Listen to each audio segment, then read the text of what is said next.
चलो स्टूडेंट, हम लोग golden platinum test series 14th का सॉल्यूशन कर रहे थे, जिसमें से हम लोग 60 क्वेश्चन तक कर चुके थे। उसके आगे हम लोग डिस्कस करते हैं question number 61, golden and platinum test series chemistry का सॉल्यूशन 14th। ठीक है, क्वेश्चन नंबर आ जाओ 61 पर।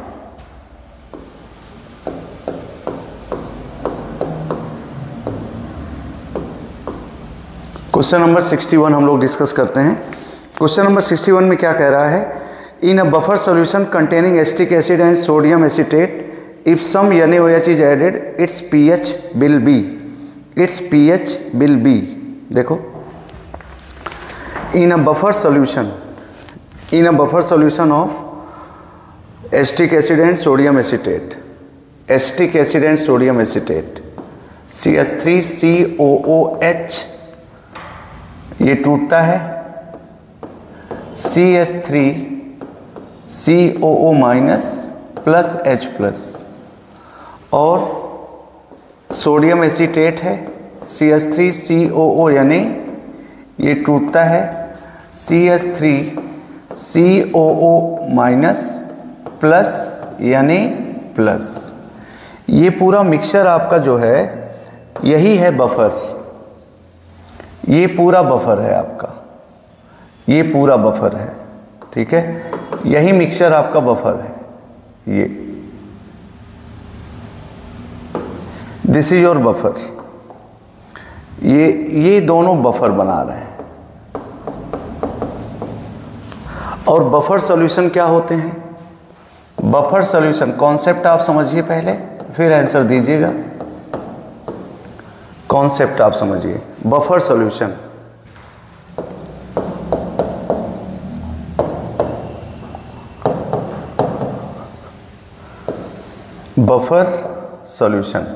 बफर सॉल्यूशन क्या है? ऐसे सॉल्यूशन जिसमें थोड़ा सा एसिड डाला जाए या थोड़ा सा बेस डाला जाए और उनके पीएच में कोई चेंज ना हो, उन्हीं को हम लोग कहते हैं बफर सॉल्यूशन। दो solution in which on addition of small amount of acid or base there is no significant change in pH known as buffer solution। Buffer solution फिर से रिपीट करते हैं। बफर सॉल्यूशन ऐसे सॉल्यूशन हैं जिनमें थोड़ा सा एसिड डाला जाए या थोड़ा सा बेस, डेफिनेशन पे ध्यान रखना, थोड़ा सा एसिड थोड़ा सा बेस, तो उनके पीएच में कोई चेंज नहीं आना चाहिए। ऐसे सॉल्यूशन को हम लोग बफर सॉल्यूशन कहते हैं, जिसमें एक होता है एसिडिक बफर सॉल्यूशन, एक होता है बेसिक बफर सॉल्यूशन, और एक होता है सिंपल बफर सॉल्यूशन। तो इससे अभी आप इतना डिटेल में नहीं जाना है, सिंपल सा आपको बफर सॉल्यूशन की मीनिंग समझ में आनी चाहिए। अब ये एक बफर सॉल्यूशन है जिसमें एसिटिक एसिड है और सोडियम एसीटेट है। अब क्वेश्चन में कह रहा है in an buffer solution containing acetic acid and sodium acetate, if some NaOH is added, its pH will be. अगर कोई बफर सॉल्यूशन है, उसमें आप NaOH डालो, मतलब बेस डालो या एसिड डालो, तो pH में चेंज नहीं होना चाहिए। ठीक है, तो आप जरा देखिए, increase its pH will increase a little, decrease a little, remains constant, change but can not be predicted, change but can not be predicted. जरा देखो, बफर सॉल्यूशन की जो प्रॉपर डेफिनेशन है, बफर सॉल्यूशन की जो प्रॉपर डेफिनेशन है वो आप जरा देखो। आप कहते हो दो सॉल्यूशन, समझो दो सॉल्यूशन इन विच, दो solution in which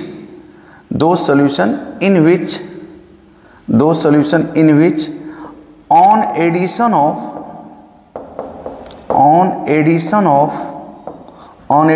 of small amount of acid or base,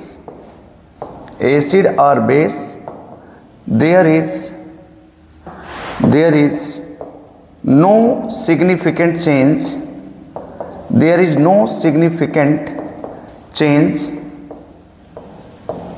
there is no significant change in pH.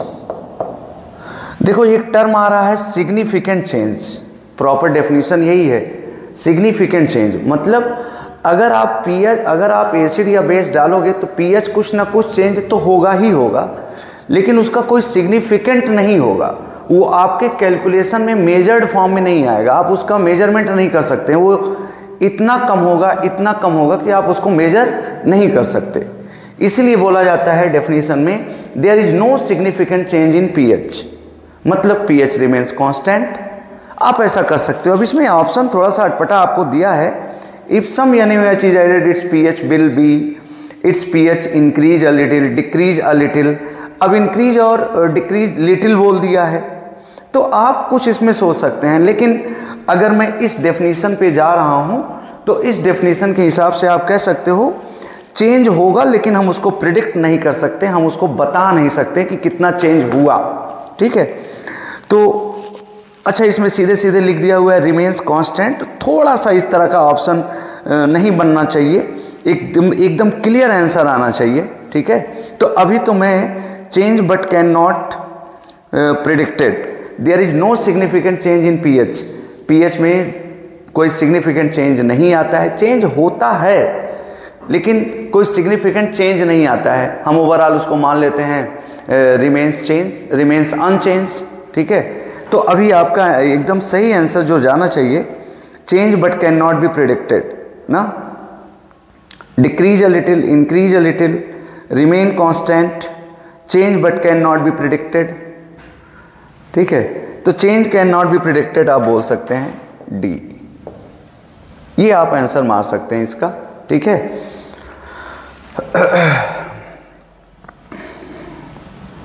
कुछ बच्चे इसमें सी मार दिए होंगे रिमेन्स कांस्टेंट, तो ये भी होता है जब आप ये कहते हो कि सिग्निफिकेंट चेंज आ नहीं रहा है, हमारे कैलकुलेशन में आ ही नहीं रहा है, तो हम उसको मान लेते हैं रिमेन्स कांस्टेंट, हम उसको मान लेते हैं रिमेन्स कांस्टेंट। ठीक है, तो इसमें आप देख सकते हैं कुछ बुक में आप देखेंगे तो सी ऑप्शन सही है, कुछ बुक में डी ऑप्शन सही है, तो ऐसे आप चेक कर सकते हैं। ठीक है, अब अगर मैं इस प्रॉपर डेफिनेशन के हिसाब से जाता हूँ तो चेंज होगा, लेकिन इतना कम चेंज होगा कि हम उसको प्रिडिक्ट नहीं कर सकते, हम उसको बता नहीं सकते हैं, हम उसका सिग्निफिकेंट नहीं निकाल सकते। ठीक है, 61 की डी में जाते हैं।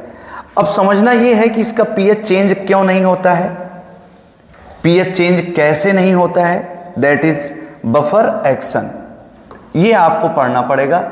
बफर एक्शन तो होता क्या है कि ये दोनों कॉमन आयन है, ये दोनों कॉमन आयन है, ये स्ट्रॉन्ग इलेक्ट्रोलाइट है, ये स्ट्रॉन्ग इलेक्ट्रोलाइट है, और स्ट्रॉन्ग इलेक्ट्रोलाइट की खासियत होती है कि वो कंप्लीटली डिसोसिएट हो जाता है, वो कंप्लीट डिसोसिएट हो गया। और ये वीक इलेक्ट्रोलाइट है, ये पार्शियल टूट रहा है, इधर इधर इक्विलिब्रियम में रहता है, लेकिन जब ये कॉमन आयन आ जाता है तो इस कॉमन आयन के कारण कॉमन आयन के कारण ये रिएक्शन बैकवर्ड जाने लगती है, और अगर ये रिएक्शन बैकवर्ड जा रही है, अगर ये रिएक्शन बैकवर्ड जा रही है मतलब इसका अमाउंट बढ़ता जा रहा है। ये पूरी इस पूरे सॉल्यूशन की कहानी है, बफर की कहानी है। जब ये कॉमन आयन आएगा तो इसके कारण ये रिएक्शन बैकवर्ड जाएगी, लीच एटेलियर्स आप लगा सकते हो। अब ओवरऑल क्या हो रहा होगा कि इसके प्रेजेंस में रिएक्शन बैकवर्ड जा रही होगी तो इसका अमाउंट बढ़ रहा होगा। अब आपने इसी में क्या किया, इसी में आपने NaOH डाल दिया, क्या डाल दिया, NaOH डाल दिया आपने। और अगर आप NaOH डाल दिए तो NaOH क्या देगा, OH माइनस देगा, और वो H प्लस से आके रिएक्शन कर जाएगा। इस बात को मैं यहाँ लिख रहा हूँ, CH3COOH और फिर NaOH, H प्लस और OH माइनस, ये रिएक्शन कर जाएंगे और ये बन जाएगा CH3COO minus plus OH ion और H प्लस आयन किस में कन्वर्ट हो जाएगा, H2O में, या सॉल्ट रहेगा ही। तो ज़रा देखो NaOH डालने से ये जो एसिड था, जो ज़्यादा अमाउंट में था, वो OH आयन से रिएक्शन करके इसको कन्वर्ट कर देता है किस में, H2O में, और अगर इसको H2O में कन्वर्ट कर देता है तो NaOH का इस पूरे सॉल्यूशन में कोई रोल होता नहीं है, इसका सिग्निफिकेंस यहाँ रह नहीं पाता है, इसलिए बेस डालने पर पीएच में कोई सिग्निफिकेंट चेंज नहीं होता है। सिग्निफिकेंट चेंज मतलब उस वैल्यू को हम बहुत ऑब्जर्वेशन में नहीं रख सकते हैं, तो आप इसमें आंसर मार सकते हैं, डी मार सकते हैं आप, ठीक है। चलो क्वेश्चन नंबर 62, क्वेश्चन नंबर 62 आप समझ लीजिए, थोड़ा सा इसका आंसर देख लीजिए। कह रहा है a certain buffer solution contain equal concentration of HX and X minus। HX है और X माइनस है, HX है और X माइनस है। ये HX है तो ये एसिड होगा, ये एसिड होगा, एसिड होगा ये, और इसमें से H प्लस आपने निकाल दिया तो ये एक तरह से सॉल्ट हो गया, और नहीं तो ये कांजुगेट बेस हो गया, कांजुगेट बेस हो गया, ये आप कह सकते हो। आपको Kb की वैल्यू दिया हुआ है, थोड़ा सा इसमें करेक्शन था, Kb यहाँ A लिखा हुआ था तो A नहीं रहेगा, Kb की वैल्यू आपको दिया हुआ है, Kb की वैल्यू आपको दिया हुआ है 10 to power minus 10, 10 to power minus 10। कह रहा है पीएच पूछ रहा है बफर का, बफर का पीएच पूछ रहा है। तो जरा देखो, अगर HX लगा हुआ है, आप इसको एसिड मान रहे हैं, बफर की बात है तो बफर में क्या कॉन्सेप्ट होता है, वीक एसिड होगा, और कांजुगेट बेस मतलब इसी का सॉल्ट होगा, मतलब ये पूरा बफर जो है वो वीक एसिड और उसके सॉल्ट का बना हुआ है, वीक एसिड और उसके सॉल्ट का बना हुआ है। सॉल्ट मतलब कांजुगेट बेस कह सकते हो ये। तो इस तरह के बफर को हम कहते हैं वीक एसिडिक बफर सॉल्यूशन। क्या कहते हैं इसको? Acidic buffer solution, acidic buffer solution कहते हैं इसको। क्या कहते हैं? एसिडिक बफर सॉल्यूशन कहते हैं। और एसिडिक बफर सॉल्यूशन का पीएच निकालने का जो फॉर्मूला है वो आपको ये पता है, pH is equals to pKa plus log salt upon acid, salt upon acid, ये फॉर्मूला होता है। अब अगर ये एसिडिक बफर सॉल्यूशन है और इसका pH ये है तो आपको क्या क्या चाहिए? आपको चाहिए pKa, आपको चाहिए सॉल्ट का कंसंट्रेशन और एसिड का कंसंट्रेशन। तो सॉल्ट और एसिड का तो कंसंट्रेशन इक्वल है, वो क्वेश्चन में बता दिया है। आपको चाहिए pKa बट उसने दे दिया है Kb। तो याद करो, हम लोगों ने एक कॉन्सेप्ट पढ़ा था conjugate acid base pair, conjugate acid base pair.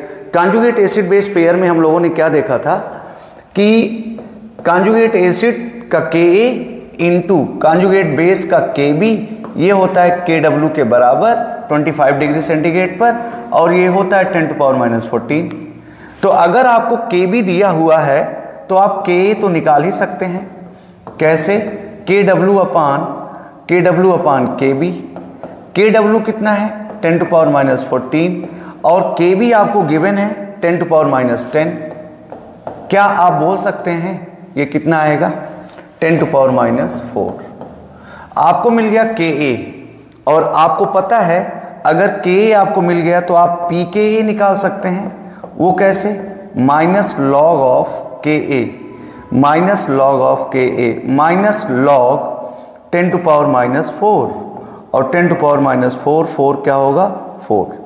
तो अब आप यहां देखिए, जरा फिर से वापस आइए, ये है pKa की वैल्यू कितनी है? 4, और लॉग सॉल्ट अपॉन एसिड दोनों इक्वल हैं, तो log 1 0 हो जाएगा, log 1 क्या हो जाएगा? 0 हो जाएगा। तो 4 प्लस 0 मतलब 4.0, ये आपका pH आंसर आना चाहिए। ठीक है, इसमें कॉन्सेप्ट क्या था कि आपको ये पहचानना पड़ेगा कि आपका बफर कैसा है, एसिडिक बफर है कि बेसिक बफर है।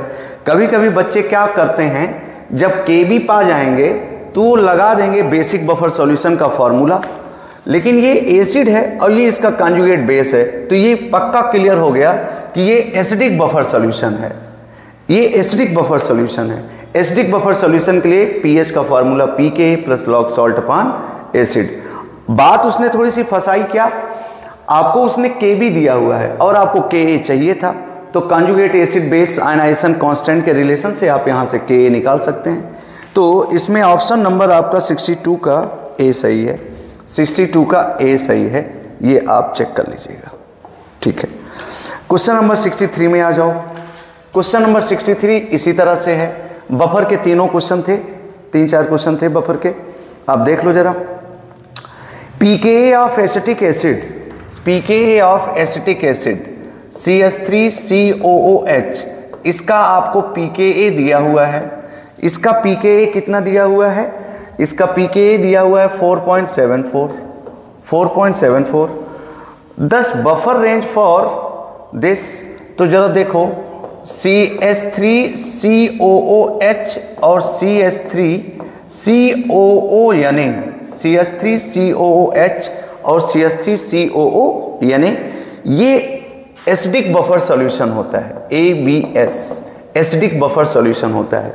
और एसिडिक बफर सॉल्यूशन का अगर आप pH निकालते हैं तो अभी अभी आप पढ़ के आए थे pKa plus log salt upon acid, salt upon acid, salt upon acid, pKa plus log salt upon acid.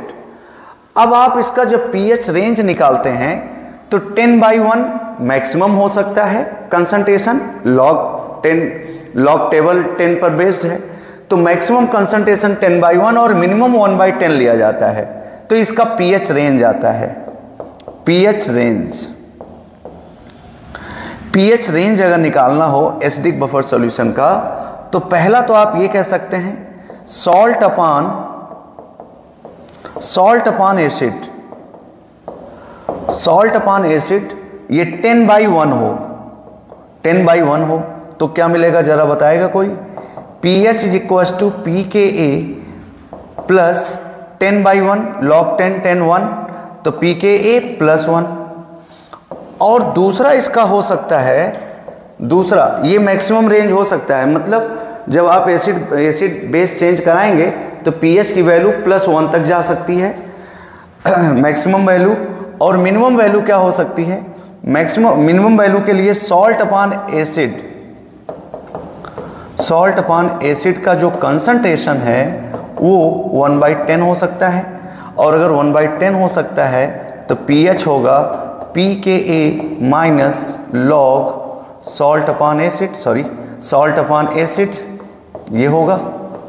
और अब आप वैल्यू रख दीजिए जरा, pKa यही रहने दीजिए plus log salt upon acid, 1/10 रखेंगे, ऊपर जाएगा -10 होगा, सामने आएगा तो -1 आएगा और ये हो जाएगा pKa -1।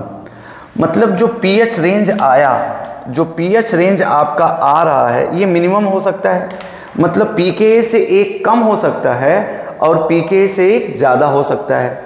अब आपको देखो pKa की वैल्यू कितनी है, तो pKa की वैल्यू है 4.74, तो 4.74 प्लस 1 ये कितना हो जाएगा भाई? 5.74, ये तो मैक्सिमम हो गया। और मिनिमम क्या हो सकता है? 4.74 माइनस 1, तो ये कितना हो जाएगा? 3.74। मतलब इस रेंज में ये बहुत बेहतर बफर का काम करेगा। आप जब एसिड और बेस मिलाएंगे तो इस रेंज में इस तरह के सॉल्यूशन का बफर इतनी देर तक लड़ पाएगा। 5.74 तक मैक्सिमम जाएगा बफर कैपेसिटी और 3.74 तक मिनिमम जाएगा बफर कैपेसिटी। इसके ऊपर या इसके नीचे गया तो बफर कैपेसिटी उसकी ख़त्म हो जाएगी, बफर एक्शन उसका ख़त्म हो जाएगा। वो कहेगा कि आपने इतना ज़्यादा एसिड या बेस डाल दिया है कि अब मेरी बफर की क्षमता, बफर कैपेसिटी ख़त्म हो गई है, आप pH चेंज करा ले जाओगे। ऑप्शन चेक कर लो, कॉन्सेप्ट आपको पता है। 63 में आप कह सकते हैं 3.74 और 5.74। 63 में आप सी के साथ जा सकते हैं, ऑप्शन नंबर सी। चलो ये आप चेक कर सकते हैं। क्वेश्चन नंबर 64 में आ जाइए, आप देख लीजिए जरा। क्वेश्चन नंबर 64 चेक कर लो। Which of the following is a pair of metamers? Organic chemistry start हो गई आपकी। मेटामर्स, मेटामर्स, मेटामर्स क्या होते हैं? पॉलीवैलेंट एटम से लगे हुए एल्किल ग्रुप में डिफरेंस हो। पॉलीवैलेंट एटम या आप कह दीजिए पॉलीफंक्शनल ग्रुप्स कह दीजिए, जिनकी अगल बगल की 2 वैलेंसी खाली हो। मान लो कोई ग्रुप है X, अगर इसकी 2 वैलेंसी खाली हैं, कॉन्सेप्ट है ये, 2 वैलेंसी अगर खाली हैं तो इनसे दूसरे ग्रुप लग सकते हैं, इनसे लगे हुए ग्रुप अलग अलग हो सकते हैं, एक ये हो सकता है, एक और कोई हो सकता है। तो जब किसी पॉलीवैलेंट एटम से लगे हुए पॉलीवैलेंट एटम से लगे हुए ग्रुप अलग अलग हो जाएं, एल्किल ग्रुप स्पेशली बोला जाता है, अलग हो जाएं, तो उनको मेटामर्स कहा जाता है और प्रोसेस जो होती है वो मेटामेरिज्म होती है।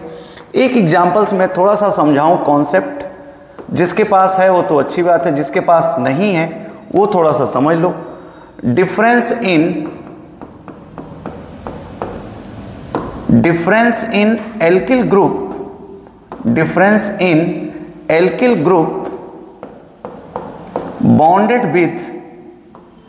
bonded with PVA, polyvalent atom, जैसे आपका ऑक्सीजन हो जाए, ये 2 बॉन्ड खाली हो, आपका CO हो जाए, ये 2 बॉन्ड खाली हो, आपका SH हो जाए, ये 2 बॉन्ड आपके खाली हों, SH सल्फर के, इस तरह से।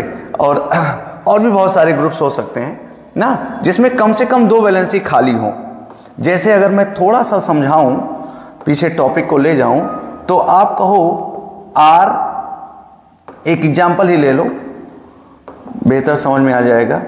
CH3CH2O CH2CH3, ये देखो जरा, इस ऑक्सीजन से लगे हुए ये 2 कार्बन का एल्किल ग्रुप, ये 2 कार्बन का एल्किल ग्रुप, इसका दूसरा भाई भी देखने को मिला जो मेटामर्स कहलाया, CH3O CH2 CH2 और CH3। अब आप देखिए यहाँ 1 कार्बन का एल्किल ग्रुप हो गया, यहाँ 3 कार्बन का एल्किल ग्रुप हो गया, तो एल्किल ग्रुप में डिफरेंस आ गया और इन्हीं को कहा जाता है मेटामर्स। फार्मूला सेम है, मॉलिक्यूलर फार्मूला सेम है, इनको मेटामर्स कहा जाता है। ठीक है, एक बात ध्यान रखने की है, क्या ये दोनों साइड सर अलग अलग होना चाहिए? नहीं, जरूरी नहीं है। अगर पॉलीवैलेंट एटम से लगा हुआ कोई भी एक साइड अगर डिफरेंट हो गया तो उन दोनों स्ट्रक्चर्स को हम मेटामर्स की कैटेगरी में रखते हैं। ऐसा जरूरी नहीं है कि इधर 2 कार्बन है तो इधर 3 कार्बन हो गया, नहीं, इधर अगर 2 कार्बन है इधर भी 2 कार्बन है और इधर 1 कार्बन है इधर 3 कार्बन है, तो अगर इधर 2 कार्बन जबकि इधर 1 कार्बन इधर 3 कार्बन, एक साइड अगर डिफरेंस हो जाता है तब भी वो मेटामर्स की कैटेगरी में आते हैं। ठीक है, ये कॉन्सेप्ट है। अब आप अपना क्वेश्चन सॉल्व कर सकते हो, कॉन्सेप्ट आपके पास पहुंच गया है। आप देखिए पहले ऑप्शन में क्या दिया है।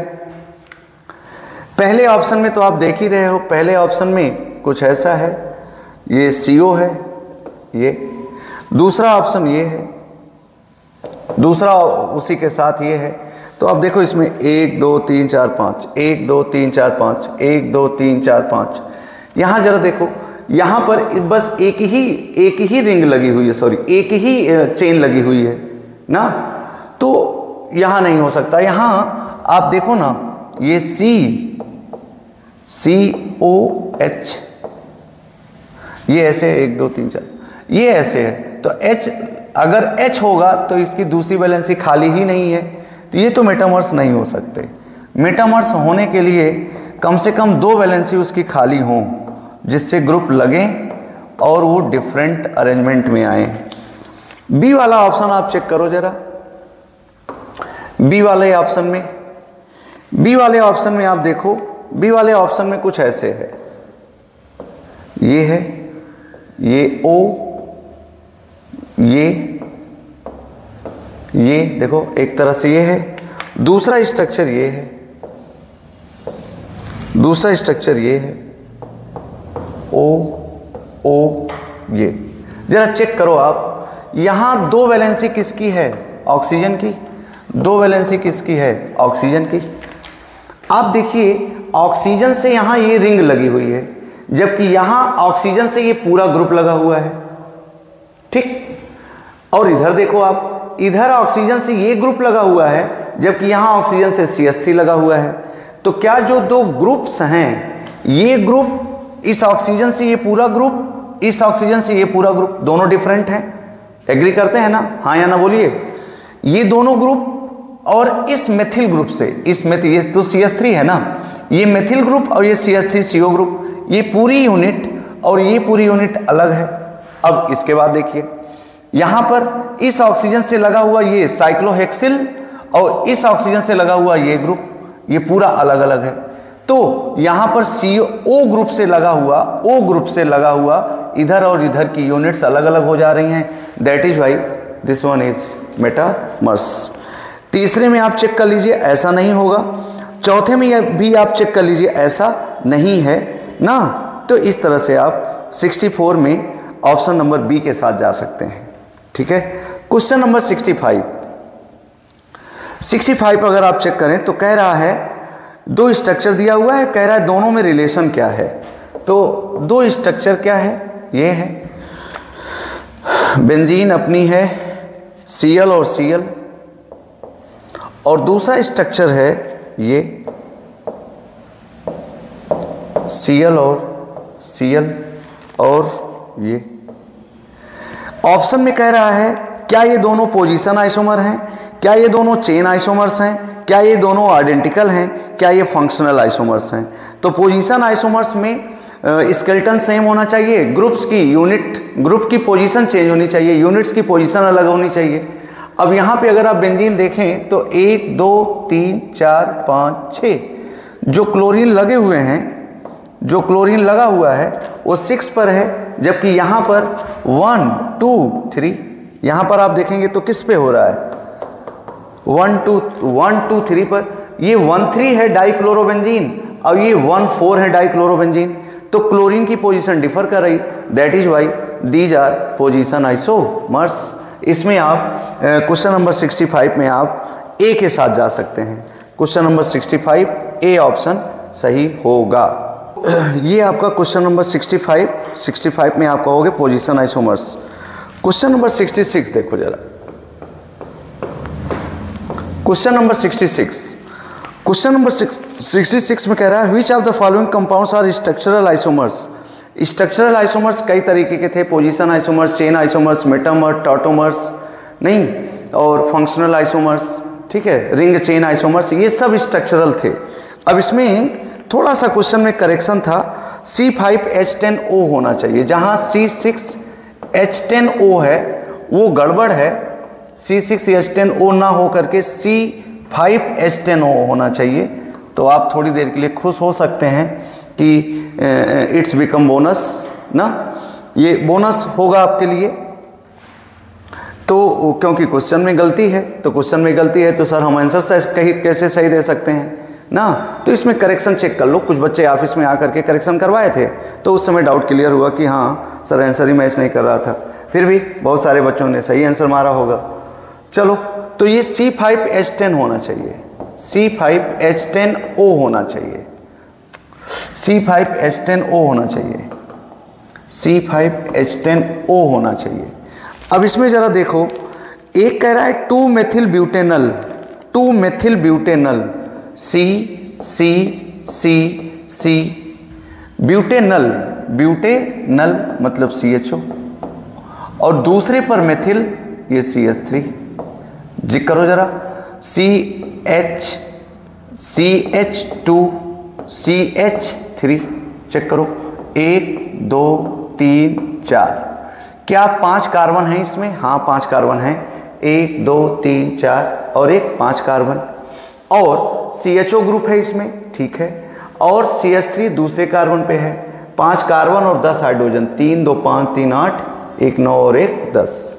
एक स्ट्रक्चर ये दिया है जिसको उसने कहा है 2 मेथिल ब्यूटेनल, पहला स्ट्रक्चर ये दिया। दूसरा स्ट्रक्चर क्या दिया है? प्रोपिल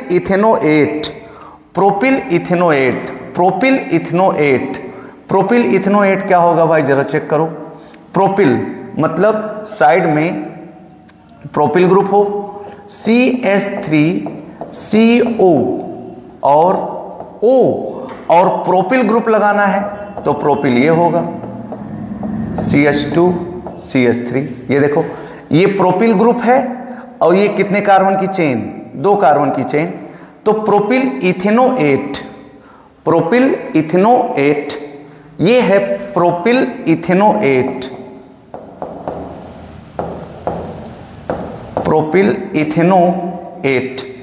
तो एकदम बढ़िया सी बात है। इसमें कितने कार्बन है, 1 2 3 4 5, 5 कार्बन है। 3 2 5 2 7 3 10 हाइड्रोजन है। और ऑक्सीजन कितनी है यहाँ, 1, जबकि यहाँ ऑक्सीजन कितनी है, 2। तो भाई आइसोमर्स होने के लिए मॉलिक्यूलर फार्मूला तो सेम होना चाहिए ना, मॉलिक्यूलर फार्मूला सेम होना चाहिए। लेकिन यहाँ पर ये तो बन रहा है क्या, ये बन रहा है C5H10O2 बन रहा है, C5H10O2। तो अगर इसको आइसोमर होना था, स्ट्रक्चरल आइसोमर होना था कोई भी, तो एक ही ऑक्सीजन होना चाहिए, 2 ऑक्सीजन। तो ये तो इसका आइसोमर नहीं है, इन दोनों में कोई रिलेशन ही नहीं हो सकता। They have different molecular formula. ठीक, नेक्स्ट क्वेश्चन, नेक्स्ट ऑप्शन है, तीसरा दे रहा है वो, ये दूसरा था, और तीसरा दे रहा है पेंटेनल, तीसरा दे रहा है Pantanal, CH3CH2 IUPAC, I hope आपको आना चाहिए। 1 2 3 4 5। अब आप चेक करो, फंक्शनल ग्रुप तो वही है, फंक्शनल ग्रुप में कोई डिफरेंस है नहीं। तो फंक्शनल ग्रुप में जब डिफरेंस होता है तो फंक्शनल आइसोमर्स कहलाते हैं। ये फंक्शनल आइसोमर्स तो नहीं है। यहाँ चेन 5 कार्बन की है, यहाँ चेन 4 कार्बन की है, तो चेन में डिफरेंस आ रहा है। आप कह सकते हो दीज आर चेन आइसोमर्स। और चेन आइसोमर्स एक दूसरे के क्या होते हैं, स्ट्रक्चरल आइसोमर्स होते हैं। तो पहला और तीसरा एक दूसरे के स्ट्रक्चरल आइसोमर्स हैं, पहला और तीसरा। और पहले और तीसरे में आंसर नंबर डी जा रहा है, D is correct one, this is your answer. Clear? तो फिर से समझना ये है भाई, स्ट्रक्चरल आइसोमर्स क्या होते हैं, उनके टाइप्स कितने हैं। उसमें टाइप्स में आप ये ऑप्शन देख सकते हैं। इसमें 4 कार्बन की चेन विद CHO ग्रुप, इसमें 5 कार्बन की chain with CHO group. Functional group same है, मेटामर्स हो नहीं सकते, टॉटोमर्स का कोई कॉन्सेप्ट नहीं दिख रहा है।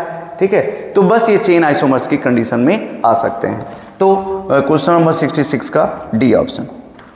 चलो क्वेश्चन नंबर 67 पे आ जाते हैं। आओ धीरे धीरे हम लोग आगे बढ़ रहे हैं। क्वेश्चन नंबर 67 में 2 स्ट्रक्चर दिया हुआ है, CH3CH2NH और फिर CHO ऐसे दिया हुआ है।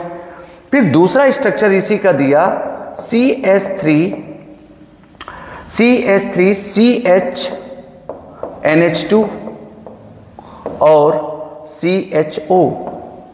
आप चेक करो जरा ये। अब यहां बताओ, functional group CHO, functional group CHO, functional group CHO, functional group CHO।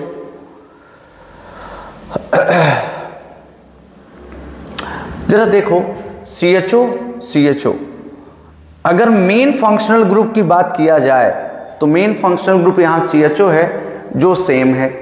अब यहां जरा देखो, अब आप यहां क्या कह सकते हो, यहां एक NH ग्रुप है और एक NH2 ग्रुप है। तो आप ये कह सकते हैं कि अच्छा मॉलिक्यूलर फार्मूला सेम होना चाहिए। 1 2 3 कार्बन C3, हाइड्रोजन कितने हैं, 3 2 5 5 1 6 6 1 7 और ऑक्सीजन। सबसे पहले तो यही चेक किया करो। इसका भी देखो, 3 कार्बन, 3 1 4 1 5 5 2 7 और 1 ऑक्सीजन, मॉलिक्यूलर फार्मूला सेम है। तो इसमें आप ये कह सकते हैं कि जो NH है और NH2 है ये भी फंक्शनल ग्रुप्स कहे जाते हैं, ये भी फंक्शनल ग्रुप्स कहे जाते हैं। और फंक्शनल ग्रुप में ये जरा देखो, ये NH2 है, ये 1 डिग्री अमीन 1 कार्बन से लगा है, 1 कार्बन से लगा है। और ये NH इधर 1 कार्बन, इधर 1 कार्बन, तो 2 डिग्री अमीन। तो आपको पढ़ाते समय बताया जाता है कि 1 डिग्री अमीन, 2 डिग्री अमीन और 3 डिग्री अमीन अगर मॉलिक्यूलर फार्मूला सेम है तो वो भी एक तरह के फंक्शनल आइसोमर्स होते हैं। तो आप कहोगे 67 में functional isomers C is correct one. ठीक है, क्वेश्चन नंबर 68, क्वेश्चन नंबर 68 में आप देख लो। क्वेश्चन नंबर 68 क्वेश्चन नंबर 68 में आप कह रहे हैं maximum enolization take place in, किसमें इनोलाइजेशन मैक्सिमम होगा, मतलब कौन इनॉल कंटेंट ज़्यादा बनाएगा। तो इनॉल कंटेंट बनाने का कॉन्सेप्ट ये था कौन इनॉल जल्दी से बनाएगा, कौन इनॉल ज़्यादा बनाएगा, ये मतलब है। तो इनॉल बनाने के लिए आपने कहा था directly proportional to aromaticity, directly proportional to resonance और directly proportional to hydrogen bonding, ये सब एक्सटेंडेड कॉन्जुगेशन, ये सब फैक्टर्स जब लगते हैं कहीं किसी मॉलिक्यूल में तो वहाँ पर इनोलाइजेशन, इनॉल बनाने की टेंडेंसी ज़्यादा होती है। तो आप चेक कर सकते हैं इसमें। तो आप जब चेक करेंगे तो आप देखिए पहला तो एसीटोन है, दूसरा CHO के साथ CO है, तीसरा CO है अल्टरनेट में। आप जो सबसे बेहतर रिजल्ट देख सकते हैं वो इसके साथ देख सकते हैं। उसमें आपको ये दिखाया गया CO, ये डबल बॉन्ड और यहाँ पर H होगा। तो इनोलाइजेशन में क्या होता है, टॉटोमेरिज्म आप खेल सकते हैं, ये इधर, तो ये बन जाएगा अब आपका फिनॉल बन जाएगा। और फिनॉल एक एरोमेटिक कंपाउंड है। फिनॉल क्या है, एरोमेटिक कंपाउंड है, मतलब इस कीटो का एरोमेटिक में बनना बहुत फेवर करेगा, ये इनॉल बना लेगा और एरोमेटिक बन जाएगा। तो सबसे बेटर इनोलाइजेशन आपको मिलता है किस में जाएगा, डी वाले ऑप्शन में, डी वाले ऑप्शन में जाएगा। आप 68 का डी कर सकते हैं, आप 68 का डी कर सकते हैं, आप 68 का डी। 69 जरा चेक करो, 69 में आप चेक कर लीजिए। कह रहा है which of the following example of ring chain isomerism. तो सबसे पहले तो आपको RC आइसोमेरिज्म समझना चाहिए, RC सर्किट नहीं, फिजिक्स मत बोल देना RC सर्किट ना, रिंग चेन आइसोमेरिज्म है ये। अल्टरनेटिंग करंट में आप पढ़ते हो ना RC सर्किट ना, तो वहां पर आप पढ़ते हो, चेक कर लेना। तो R मतलब रिंग और C मतलब चेन, R मतलब रिंग और C मतलब चेन, रिंग चेन आइसोमेरिज्म। और रिंग चेन आइसोमेरिज्म में ये था कि मॉलिक्यूलर फार्मूला सेम हो और रिंग और चेन में डिफरेंस आए, मतलब कम से कम जो यूनिट चेन में हो वो यूनिट रिंग में आ जाए,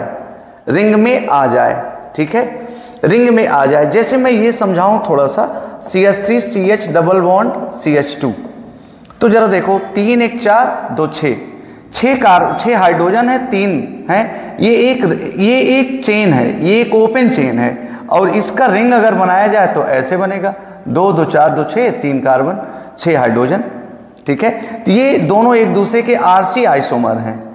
RC आइसोमर मतलब रिंग चेन आइसोमर। चलो आओ जरा देखो रिंग चेन आइसोमर। अब उसके लिए क्या करते हो आप, रिंग चेन आइसोमर्स, अब उसके लिए क्या कहते हो। अब इसमें ऑप्शन देखो रिंग चेन है कहाँ, एक दिया हुआ है साइक्लोपेंटेन और मेथिल साइक्लोब्यूटेन, दोनों रिंग हो गया। बी में दिया है इथेनॉल और इथेनोन, एक एल्डिहाइड है एक कीटोन है, दोनों ओपन चेन में है। पहले में भी 2 मेथिल पेंटेन 3 मेथिल पेंटेन, ये भी ओपन चेन है। डी वाले ऑप्शन में देखते हैं साइक्लोपेंटेन और पेंटीन, साइक्लोपेंटेन बनाओ मेरे बनाने के पहले, ये साइक्लोपेंटेन है। साइक्लोपेंटेन कॉन्सेप्ट ये है कि पहले आप चेक करो मॉलिक्यूलर फार्मूला C5H 2 2 4 2 6 2 8 2 10 C5H10, ये रिंग हो गई। अब इसकी चेन बनाओ, चेन में क्या बोला है वो, पेंटीन बोला है। तो पेंटीन आप ये बोल सकते हैं 1 2 3 4 5, 1 2 3 4 5, एक कार्बन ज़्यादा दिख रहा है। ये आप डबल बॉन्ड यहाँ रख सकते हैं, डबल बॉन्ड यहाँ रख सकते हैं, कहीं रख दीजिए। 1 2 3 4 5, क्या ये भी है, देखो 3 2 5 5 2 7 1 8 2 10, ये है। तो ये भाई रिंग का पार्ट है, ये रिंग है और ये चेन है, तो दोनों RC आइसोमर हैं, ठीक है, RC आइसोमर हैं। तो आप क्या कहोगे, आप कहोगे 69 का डी ऑप्शन, 69 का डी ऑप्शन, 69 का डी ऑप्शन, डी ऑप्शन के साथ आप जा सकते हैं। बहुत सारे बच्चों ने सही किया इसको। क्वेश्चन नंबर 70 थोड़ा सा अच्छा वाला क्वेश्चन था, कॉन्सेप्चुअल क्वेश्चन था, थोड़ा सा आपको टाइम देना पड़ता है इसमें। कह रहा है most stable conformational isomers of cis 1 bromo 2 chloro cyclohexane. Cis 1 bromo cyclohexane 1 bromo 1 bromo cis 1 bromo 2 chloro cyclohexane. Cis 1 bromo 2 chloro cyclohexane. पहले तो ये स्ट्रक्चर हो गया 1 2 3 4 5 6, ये हो गया। अब इसका अगर साइक्लोहेक्सेन वाला स्ट्रक्चर सिस बनाना चाहते हो तो सिस बनाओगे तो क्या बनाओगे आप, या तो दोनों को वेज पर रखो, समझ लो थोड़ा सा Br, या दोनों को डैश पर रखो Cl, दोनों सेम साइड हैं तो सिस हो गया। और नहीं तो अगर ऐसा नहीं बनाना चाहते हो आप तो आप ऐसा भी बना सकते हैं, क्या, दोनों को डैश पर रख दो, दोनों को डैश पर रख दो Br और Cl। ये भी सिस है, ये भी सिस है, और ये तो एक जनरल रिप्रेजेंटेशन है। लेकिन आपको पता है साइक्लोहेक्सेन इस रूप में तो एग्जिस्ट ही नहीं करता। साइक्लोहेक्सेन तो अपने कन्फॉर्मर्स में रहता है, और कन्फॉर्मर्स में से आपको पता है chain, boat, half chain, twist boat, CTBH, आपको याद है, क्लास में बताया गया इसको। तो अब इसका सिस फॉर्म बनाना है, और वो भी कह रहा है मोस्ट स्टेबल फॉर्म। कौन सा फॉर्म, मोस्ट स्टेबल फॉर्म। तो कॉन्सेप्ट ये है कि मोस्ट स्टेबल फॉर्म बनाना है। पहली बात ये आपको समझना पड़ेगा कि मोस्ट स्टेबल कौन सा होता है, और दूसरा वो बनाया है सिस। क्या बनाना है, सिस। तो सिस में हमने आपको बताया था कि 2 ग्रुप अप हो या 2 ग्रुप डाउन हो तो वो सिस फॉर्म बनाएंगे, एक अप हो एक डाउन हो तो वो ट्रांसफॉर्म बनाएंगे। ठीक है, रिंग में आप थोड़ा सा पढ़े थे कन्फॉर्मेशनल आइसोमेरिज्म में। और मोस्ट स्टेबल फॉर्म में जब ग्रुप्स लगे होते हैं इक्विटोरियल पोजीशन पर, कहाँ लगे होते हैं, इक्विटोरियल पोजीशन पर। जब ग्रुप्स इक्विटोरियल पोजीशन पर लगे होते हैं तो वो ज़्यादा स्टेबल होगा। ठीक है, इक्विटोरियल पोजीशन, एक्सियल पोजीशन, ये सब आपको बेहतर तरीके से आना चाहिए। जैसे ये एक्सियल पोजीशन है, ये इक्विटोरियल पोजीशन है, ये जो भी रिंग के ऊपर जाएगा, इस कॉर्नर से ऊपर जाएगा वो एक्सियल, लेकिन जो इसके नीचे आएगा वो इक्विटोरियल। ये ऊपर जा रहा है, इस प्लेन के ऊपर जा रहा है, इक्विटोरियल। ये इस प्लेन के नीचे आ रहा है, इक्विटोरियल ना। इस प्लेन के ऊपर जा रहा है, एक्सियल। यहाँ ज़्यादा हो गया कार्बन,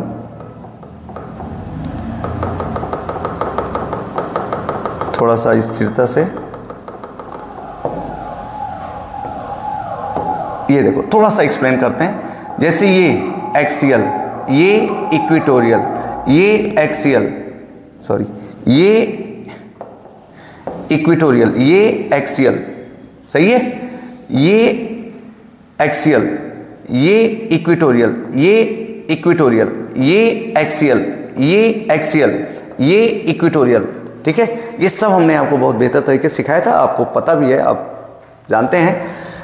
तो आओ अपने ऑप्शन की चेक करते हैं, ऑप्शन को चेक करते हैं। अच्छा, एक कॉन्सेप्ट यहाँ पर, तो मोस्ट स्टेबल बनाने के लिए जो ग्रुप्स हैं उनको इक्विटोरियल पर होना चाहिए, और जहाँ तक सिस है तो 2 ग्रुप जो हैं उनको या तो अप रखना है या तो डाउन रखना है। अब अगर ये प्लेन है तो इसके ऊपर अप, इसके नीचे आएंगे तो डाउन। कैसे, जरा देखो,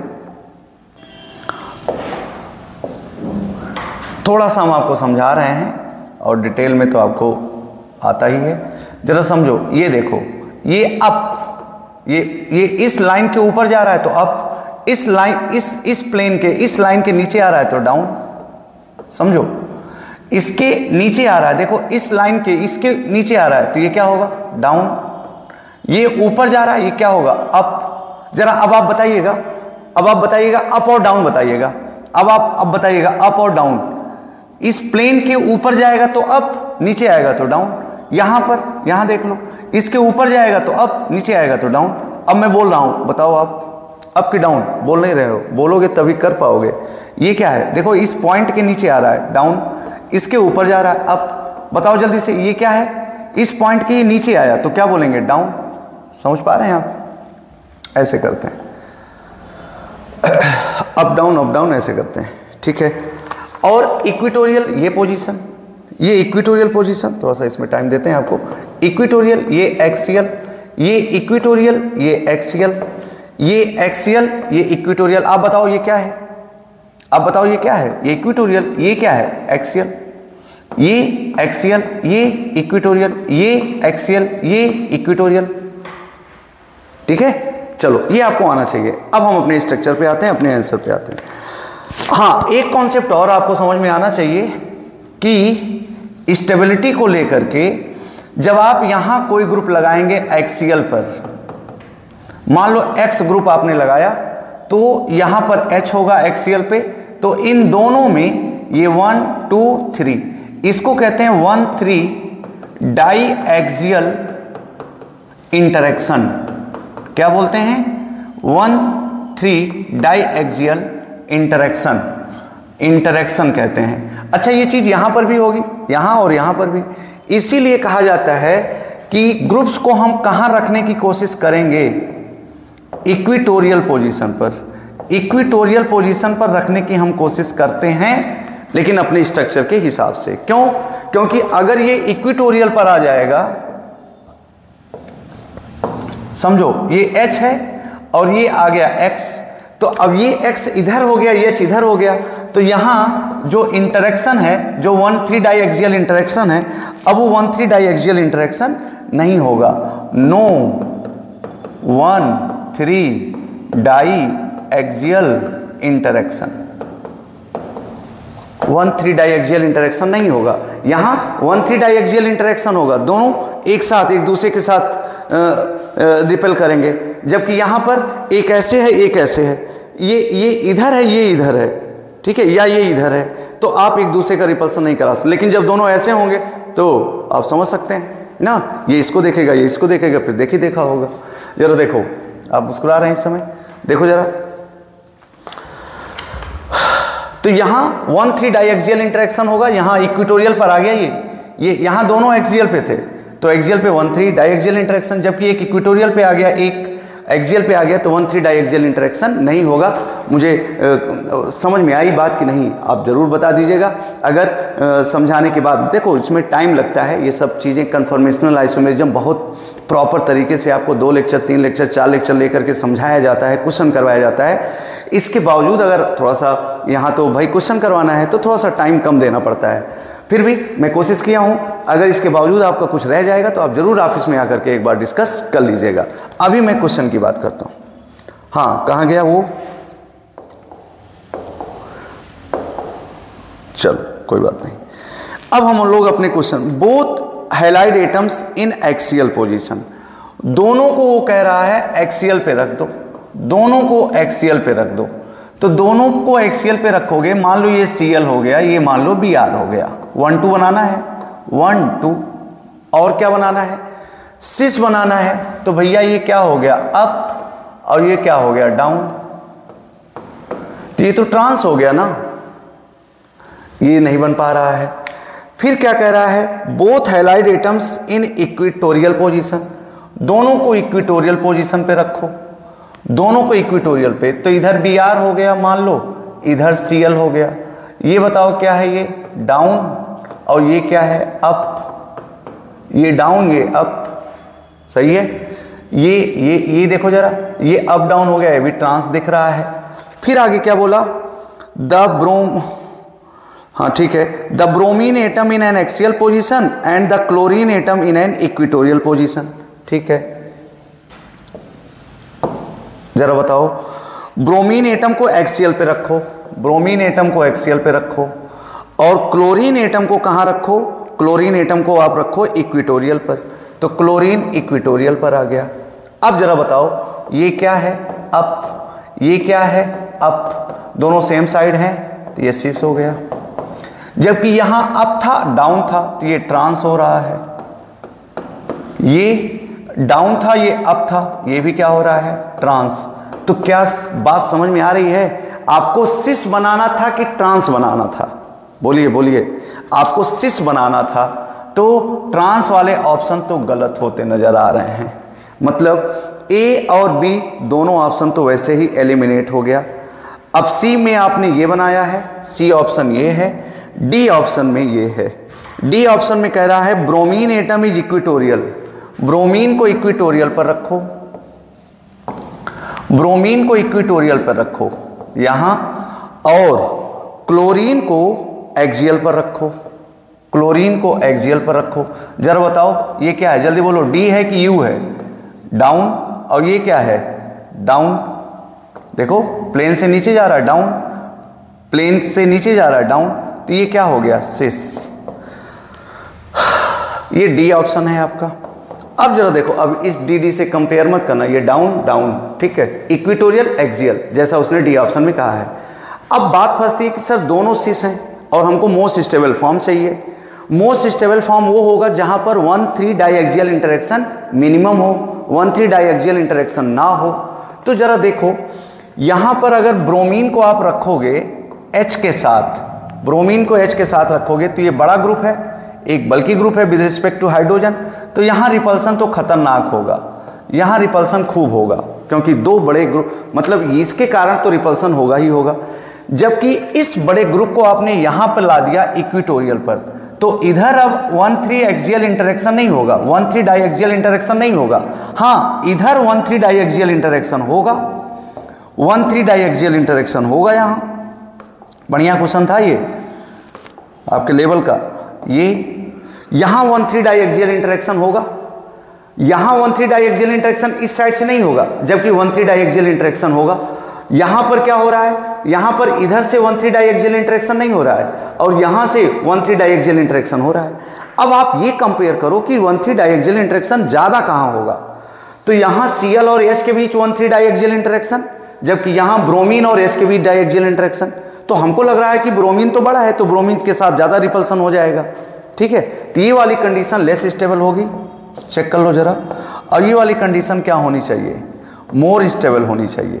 तो अगर सिस का ये फॉर्म और ये फॉर्म कंपेयर करना हो तो सबसे ज़्यादा स्टेबल क्या होना चाहिए? ब्रोमीन एटम को इक्विटोरियल पर रखो, 1,3 डाइएक्सियल इंटरेक्शन नल, और फिर क्लोरीन एटम को एक्सियल पोजीशन पे रखो with respect to this, with respect to this, with respect to this, यहाँ पर रिपल्सन कम होगा, ये ज़्यादा स्टेबल होगा। D option is correct one. ये फिर से मैं समझा दूं, इक्विटोरियल पोजीशन पर उस एटम को रखेंगे जो साइज में कम हो, जिसके कारण रिपल्सन कम आए, ठीक है। तो इक्विटोरियल को हमने यहाँ रख दिया, सॉरी ब्रोमीन को यहाँ रख दिया, यहाँ ब्रोमीन को यहाँ एक्सियल पे रख रहे थे, तो एक्सियल पे रखना तो अच्छी बात है ही नहीं बड़े ग्रुप को, ठीक है। फिर उसके बाद आप कहते हो 70 का डी, 70 में आप डी के साथ खेलेंगे, ठीक है। फिर क्वेश्चन नंबर 71 चेक कर लो। कह रहा है ई आइसोमर। अब ई आइसोमर आपको बताना है, तो ये तो आसान बात है। क्या? High high same side, high high same side तो जेड फॉर्म, और high high opposite side, opposite side, high high opposite side तो कौन सा फॉर्म? ई फॉर्म। यही तो सिखाए थे ना, high high same side Z form, या लो लो सेम साइड तो जेड फॉर्म, लेकिन हाई हाई अपोजिट साइड तो ई फॉर्म, ठीक है। चलो अब पहला ऑप्शन क्या है? C double bond C H, E form पूछा है, एच और ये क्या बी आर, और ये क्या एफ, और ये क्या सी एल। जरा देखो ये दोनों को कंपेयर करो, ये हाई और ये लो, ये हाई और ये लो, कैसे कंपेयर कर रहे हैं? CIP रूल लगा के, प्रियॉरिटी रूल लगा करके ना, इसका एटॉमिक नंबर ज़्यादा, इसका कम, इसका ज़्यादा, इसका कम, ये हाई हाई सेम साइड हो गया है तो जेड फॉर्म है भाई। दूसरा देखो C double bond C, CH3 और क्या H, और क्या CH3 और क्या H। जरा देखो ये हाई ये लो, ये हाई ये लो, हाई हाई सेम साइड, ये क्या हो गया? हाई हाई सेम साइड, ये जेड फॉर्म हो गया। ई फॉर्म आप सर्च कर रहे हैं, तलाश कर रहे हैं, C double bond C, C2H5, CH2 CH3 और यहाँ पर CH3 और ये H, और ये बहुत बड़ा ग्रुप हो गया CH, CH3 प्रियॉरिटी आप चेक करो तो इन दोनों में ये है हाई और ये इन दोनों में ये लो, ये हाई और ये लो। आप देख सकते हैं लो लो अपोजिट साइड या हाई हाई अपोजिट साइड, तो ये ई फॉर्म है, देख सकते हैं आप ना। और चौथा तो नन दिया है, तो सी वाला जो है, सी ऑप्शन जो है वो ई फॉर्म है। CIP रूल आपको बेहतर तरीके से आना चाहिए, ठीक। फिर उसके बाद 72, क्वेश्चन नंबर 72 कह रहा है which of the following compound will have zero dipole moment. तो जीरो डायपोल मोमेंट का मतलब सिस और ट्रांस में हम लोगों ने पढ़ा था MST की हाई होती है, MST की हाई होती है, ट्रांस की स्टेबिलिटी मेल्टिंग पॉइंट ज़्यादा होती है और सब सिस की ज़्यादा होती है। तो डायपोल मोमेंट अगर आप चेक करें तो डायपोल मोमेंट जीरो तब होगा जब मैग्नीट्यूड इक्वल हो, अपोजिट डायरेक्शन में हो, क्योंकि डायपोल मोमेंट वेक्टर क्वांटिटी होती है। मैग्नीट्यूड इक्वल हो, अपोजिट डायरेक्शन में हो, तो ओवरऑल जो नेट मैग्नेटिक मोमेंट आता है वो जीरो होना चाहिए। तो आप चेक करो 1,1 डाइक्लोरोइथाइलिन, 1,1 डाइक्लोरोइथाइलिन, CH double bond CH Cl और ए Cl, 1,1 डाइक्लोरोइथाइलिन। अब 1,1 डाइक्लोरोइथाइलिन सिस फॉर्म में भी रह सकता है, ट्रांस फॉर्म में भी रह सकता है, तो इसके ट्रांस का तो जीरो होगा लेकिन सिस का जीरो नहीं होगा, ठीक है। अब बी वाले ऑप्शन में, ये ए वाला ऑप्शन है, बी वाले ऑप्शन में क्या कह रहा है, बी वाले में कह रहा है ट्रांस 1,2 डाइक्लोरोइथाइलिन। तो बनाओ जरा C डबल बॉन्ड C, ये H, ये Cl, ये H, ये Cl। अब जरा देखो Cl ये अपोजिट डायरेक्शन में है, ये ट्रांस, ये इसके डायपोल मोमेंट को कैंसिल करेगा, ये इसके डायपोल मोमेंट को कैंसिल करेगा, तो यहाँ जीरो हो सकता है। जबकि यहाँ पर तो एक्सप्लेन ही नहीं कर रहा है कि ये सिस फॉर्म में रह रहा है कि ट्रांस फॉर्म में रह रहा है, ठीक है। लेकिन अगर उसने स्पेशली बोल दिया ट्रांसफॉर्म, तो ट्रांस में एक दूसरे के अपोजिट डायरेक्शन में डायपोल मोमेंट बनाएंगे, पॉजिटिव टू निगेटिव जाएगा, चेक कर लो।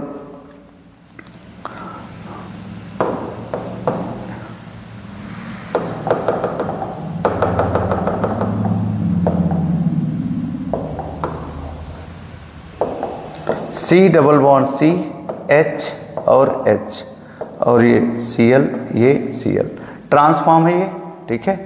ये ना, ये इसको कैंसिल करेगा, ये इसको कैंसिल करेगा। अगर ये +5 है तो ये -5, इसको आप ऐसे दिखा दो सकते हो, ऐसे और ऐसे, एक दूसरे के अपोजिट डायरेक्शन में ये जीरो हो जाएगा। सिस का जीरो होगा नहीं, सिस का जीरो होगा नहीं, सिस का कैसे जीरो हो सकता है भाई, देखो जरा, CH, H और Cl और Cl। डायपोल मोमेंट का डायरेक्शन ध्यान रखना फिजिक्स और केमिस्ट्री में उल्टा होता है, फिजिक्स में निगेटिव टू पॉजिटिव जबकि केमिस्ट्री में पॉजिटिव टू निगेटिव होता है, तो ध्यान रहे ना। Dipole moment positive to negative, दोनों डाउनवर्ड ही हैं तो दोनों जुड़ जाएंगे, और दोनों जुड़ जाएंगे तो डायपोल मोमेंट जीरो नहीं होगा। तो डायपोल मोमेंट जीरो कहाँ होगा, ट्रांस वाले में। और ट्रांस में ऑप्शन कौन सा सही है, सॉरी ऑप्शन 72 का बी सही है, 72 का बी ऑप्शन सही है। फिर उसके बाद आप कहते हो क्वेश्चन नंबर 73 आ जाओ।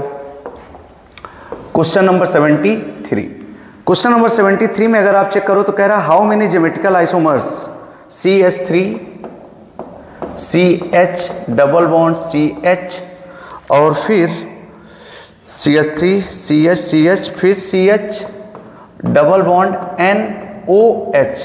तो आप देख सकते हैं Gi की एक साइड ये है और Gi की एक साइड ये है, Gi की एक साइड ये है, ये।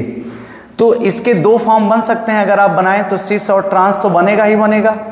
दो सेम साइड कर दो और H को सेम साइड कर दो सिस और H को अपोजिट साइड कर दो ट्रांस। अब यहां पर जरा देखो, यहां पर C डबल बॉन्ड C, ये लोन पेयर, सॉरी ये C डबल बॉन्ड N, ये लोन पेयर और ये OH और ये पूरा ग्रुप एक साथ रखो आप, और इधर H। अब जरा देखो ये OH और H सेम साइड हैं या ये लोन पेयर और H अपोजिट साइड हैं। अब लोन पेयर और H को सेम साइड कर दो और OH को अपोजिट साइड रख दो, तो 2 स्ट्रक्चर यहाँ से बन सकते हैं, 2 स्ट्रक्चर यहाँ से बन सकते हैं, ओवरऑल 4 स्ट्रक्चर बन सकते हैं। या आप ये कहते थे कि सर ये मॉलिक्यूल अनसिमेट्रिकल है और 2 टू पावर n से हम बनाते हैं, तो डबल बॉन्ड कितने हैं, 2, 2 टू पावर 2 दैट इज 4, ऐसे बना सकते हो। ठीक है, तो ये आप देख सकते हो। ठीक है, तो इसमें 73 का डी ऑप्शन सही है, 4।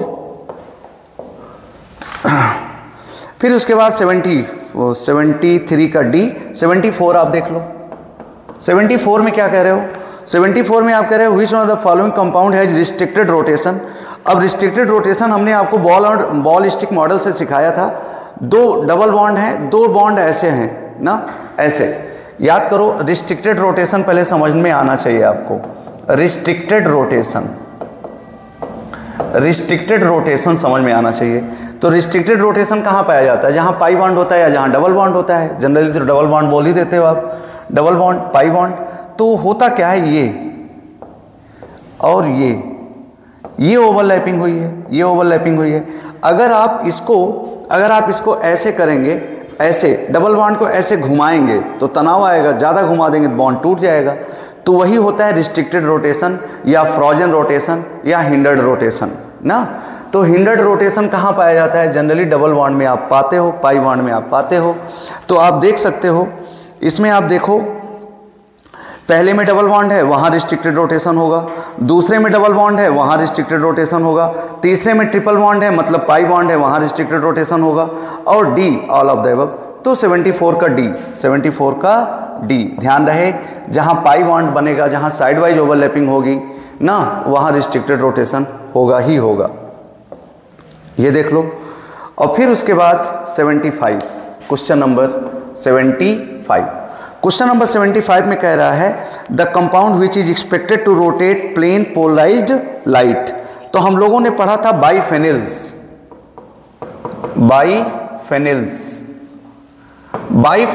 ऐसे कंपाउंड हैं जिनके पास कायरल कार्बन तो नहीं होता, लेकिन वो ऑप्टिकली एक्टिव होते हैं क्योंकि वो प्लेन पोलराइज्ड लाइट को घुमा सकते हैं। तो उसकी शर्त ये थी कि ऑर्थो पर सब्स्टिट्यूशन होना चाहिए, ऑर्थो पर सब्स्टिट्यूशन होना चाहिए, ऑर्थो पर सब्स्टिट्यूशन होना चाहिए, ऑर्थो पर सब्स्टिट्यूशन होना चाहिए, वो भी अलग अलग ग्रुप का। यहाँ मैं कह दूँ ए, यहाँ कह दूँ मैं ए, यहाँ कह दूँ मैं बी और यहाँ कह दूँ मैं बी। इसको तो बहुत बेहतर तरीके से बाइफेनिल्स को सिखाया गया था, बॉल स्टिक मॉडल से पूरा रिंग बना करके दिखाए थे। इसमें एक रिंग ऐसे रहती है, एक रिंग ऐसे है, एक रिंग ऐसे है हॉरिजॉन्टल पर और एक वर्टिकल है। और मैंने तो इसमें आपको डांस भी सिखाया था, ऐसे ऐसे आप रिंग करते रहते हो ना। तो यहाँ पर अगर ये दोनों ग्रुप अलग अलग होते हैं तो इसमें कोई प्लेन ऑफ सिमेट्री नहीं पाई जाती। कोई प्लेन ऑफ, इधर से मत देखिएगा प्लेन ऑफ सिमेट्री ना, ऐसे नहीं होती है ना। तो ये ग्रुप अगर ऐसा कहीं होता है तो वहाँ प्लेन ऑफ सिमेट्री नहीं होती है, वो ऑप्टिकली इधर से प्लेन ऑफ सिमेट्री आ जाएगी। इधर से जब आप काटेंगे तो अलग अलग होना चाहिए, ऑर्थो पर अलग अलग होना चाहिए, ऑर्थो पर ऑर्थो सब्स्टिट्यूशन डिफरेंट होना चाहिए। ए सेम हो गया था, कोई भी किसी भी रिंग में 2 ग्रुप सेम नहीं होने चाहिए ऑर्थो पर। यहीं से हटा देते हैं इसको, ये बी, ये ए या ए बी, बी ए, कुछ भी, ये दोनों ग्रुप अलग अलग होने चाहिए। तो ये जब ग्रुप होता है तो ये ऑप्टिकली एक्टिव होता है। और ऐसा कहाँ पर है, ऐसा आप पहले ऑप्शन में देखो, ए की जगह या NO2 लगाओ और बी की जगह COH लगाओ, या NO2 और COOH।